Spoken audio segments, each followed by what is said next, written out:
जय सिया राम। आप सुन रहे हैं कैपिटल रेडियो अयोध्या। मैं हूं भावना राय और मैं हूं वात्सल्य राय। सभी सुनने वालों को जय सिया राम। कैपिटल रेडियो अयोध्या में आप लगातार सुन रहे हैं रामायण की कहानियां। रामायण का अर्थ है राम का अयन, यानी भगवान श्री राम की यात्रा। ये वो यात्रा पथ है जिस पर बढ़ते हुए राजकुमार राम मर्यादा पुरुषोत्तम भगवान हो गए। पिछले एपिसोड में हमने आपको कथा सुनाई कि भरत जी और निषाद राज की भेंट हुई और दोनों ने भगवान राम की महिमा का बखान किया। भरत जी अधीर थे और निषाद राज ने उन्हें धीरज रखने को कहा। अगर आपने वो एपिसोड नहीं सुना है तो हमारे YouTube चैनल और Facebook पेज पर जाकर सुन सकते हैं। उसका लिंक भी हम डिस्क्रिप्शन बॉक्स में साझा कर रहे हैं। और अब आगे की कथा। गोस्वामी तुलसीदास जी महाराज कहते हैं, भरत तीसरे पहर कह कीन प्रवेशु प्रयाग, कहत राम सिय उमग उमग अनुराग। भगवान राम और सीता जी के नाम का स्मरण करते हुए भरत जी ने दिन के तीसरे प्रहर में प्रयागराज में प्रवेश किया। पैदल चलते चलते भरत जी के पैर में छाले पड़ गए थे। सब लोगों के स्नान करने के बाद भरत जी ने त्रिवेणी पर आकर प्रणाम किया, संगम में स्नान किया और विधि पूर्वक दान भी किया। माँ गंगा की श्वेत और यमुना जी के श्याम रंग की धारा को देखकर भरत जी प्रसन्न हो गए। उन्होंने हाथ जोड़कर कहा, सकल काम प्रद तीरथ राउ, वेद विदित जग प्रगट प्रभाव। हे तीरथराज, आप सभी कामनाओं को पूरा करने वाले हैं। आपका प्रभाव वेदों में बताया गया है और सारा संसार इसे जानता है। क्षत्रियों का धर्म है कि वो किसी से कुछ न मांगे, लेकिन मैं अपना धर्म छोड़कर आपसे भीख मांगता हूँ। अर्थन धर्म न काम रुचि, गति न चहु निर्बान, जन्म जन्म रति राम पद, यह वरदान अनुआन। मुझे अर्थ यानी धन दौलत की चाह नहीं है, न धर्म की चाहत है, न काम की, और ना ही मैं मोक्ष चाहता हूँ। परंतु मैं एक वरदान चाहता हूँ कि हर जन्म में भगवान श्री राम के चरणों में मेरा प्रेम बना रहे। मुझे कुछ और नहीं चाहिए। सारा संसार मुझे गुरु और स्वामी द्रोही कहे तो कहता रहे। भगवान राम मुझे कुटिल क्यों न समझें। सीता राम चरण रति मोरे, अनुदिन बढ़ऊं अनुग्रह तोरे।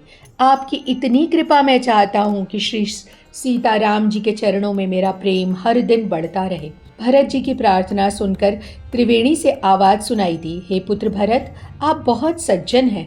भगवान राम के चरणों में आपका अगाध प्रेम है। आप अपने मन में किसी तरह की ग्लानि मत लाइए। तुम सम राम ही को प्रिय नाही। भगवान राम को तो आपके समान प्रिय और कोई है ही नहीं। त्रिवेणी के वचन सुनकर भरत जी प्रसन्न हो गए। देवता धन्य धन्य कहकर फूल बरसाने लगे। तीर्थराज प्रयाग में रहने वाले ब्रह्मचारी, गृहस्थ और सन्यासी सभी बहुत आनंदित हुए और बोले, भरत जी का प्रेम और शील सच्चा है। भगवान राम के गुणों का स्मरण करते हुए वो मुनि भरद्वाज के आश्रम पहुँचे। उन्हें दंडवत प्रणाम किया। भरत जी आने से मुनिवर ने अपना सौभाग्य माना। मुनिवर ने भरत जी को उठाया और गले से लगा लिया।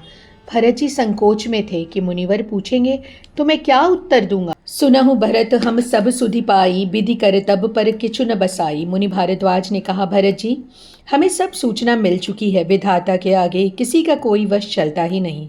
आपकी माता कैकेयी ने जो किया उसके लिए आप मन में कोई दुख मत कीजिए। हे भरत, आपकी माता का भी दोष नहीं है। उनकी बुद्धि तो माँ सरस्वती ने फेर दी थी।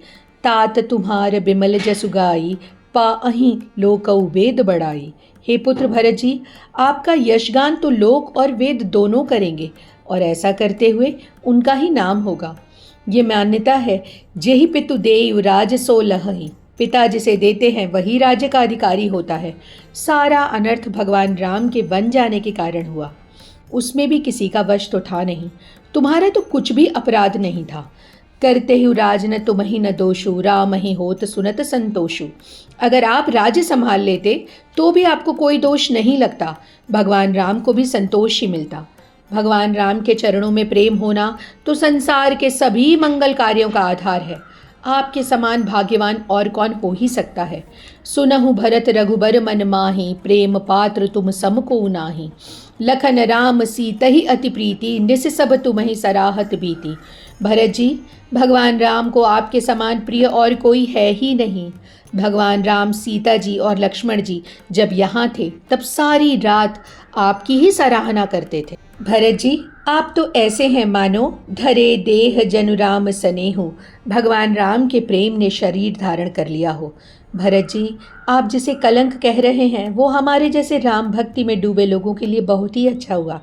आपका यश कभी घटेगा नहीं, बल्कि हर समय बढ़ता ही जाएगा। राजा भागीरथ गंगा जी को धरती पर लेकर आए। गंगा जी के स्मरण भर से मंगल होते हैं। राजा दशरथ की बराबरी तो हो ही नहीं सकती। जासु स्नेह सकोच बस, राम प्रगट भय आई, जे हर हिय नयननि कबहु, निरखे नहीं अघाई। जिनके प्रेम के वश में होकर स्वयं प्रभु श्री राम प्रकट हुए, वो भगवान राम, जिनके दर्शन करते हुए कभी भगवान शंकर तृप्त नहीं होते हैं। लेकिन भरत जी, आपकी कीर्ति तो उससे भी बढ़कर है। जह बस राम प्रेम मृग रूपा, आपके मन में तो प्रेम रूप में भगवान राम ही बसते हैं। आपको तो पारस मिला है और आप दरिद्रता से डरते हैं। भरत जी, आपसे हम सच कहते हैं, हम तपस्वी हैं और वन में रहते हैं। सब साधन कर सुफल सुहावा, लखन राम सिय दर्शन पावा। भगवान राम, सीता जी और लक्ष्मण जी के दर्शन कर हमारे सभी साधन सफल हो गए और आपका दर्शन भी उसी का प्रतिफल है। हे भरत जी, आपने तो अपने यश से सारे संसार को जीत लिया है। मुनिवर के वचन सुनकर देवताओं ने धन्य धन्य कहते हुए फूल बरसाए। भरत जी ने बहुत विनम्रता से कहा, तुम सर्वज्ञ कहूँ सति भाऊ, उर अंतर जामि रघुराऊ। मोहि न मातु कर तब कर सोचू, नहीं दुख जिय जगु जा नहीं पोचू। मुनिवर, आप तो सर्वज्ञ हैं और जानते हैं कि मैं सत्य कह रहा हूँ। आप भगवान राम के हृदय की बात को भी जानते ही हैं। हे प्रभु, मुझे इस बात की सोच नहीं है कि माता कैकेयी ने क्या किया। जगत मुझे नीच कहेगा, ये सोचकर भी मुझे दुख नहीं है। मुझे परलोक के बिगड़ने का भी डर नहीं। और मेरे पिता राजा दशरथ, जिनके भगवान राम और लक्ष्मण जैसे पुत्र हैं, उनकी मृत्यु का भी शोक नहीं है। राम बिरह तजि तनु छन भंगु, भूप सोच कर कवन प्रसंगु। राम लखन सिय बिनु पग पनहि, करि मुनि वेश फिरहि बन बनहि। जिन राजा दशरथ ने भगवान राम के विरह में प्राण त्याग दिए, उनके बारे में क्या ही सोच की जाए। मुझे दुख तो ये है कि भगवान राम, सीता जी और लक्ष्मण नंगे पांव तपस्वी वेश बनाकर वन में घूम रहे हैं। वो फल खाते हैं, भूमि पर सोते हैं, गर्मी और सर्दी सहते हैं। ए दुख दाह दहहि दिन छाती, भूख न बासर नींद न राती। इसी दुख में दिन रात मेरी छाती जलती रहती है। मुझे न भूख लगती है, न ही नींद आती है। सारे संसार में मुझे इसकी कोई औषधि नहीं मिली है प्रभु।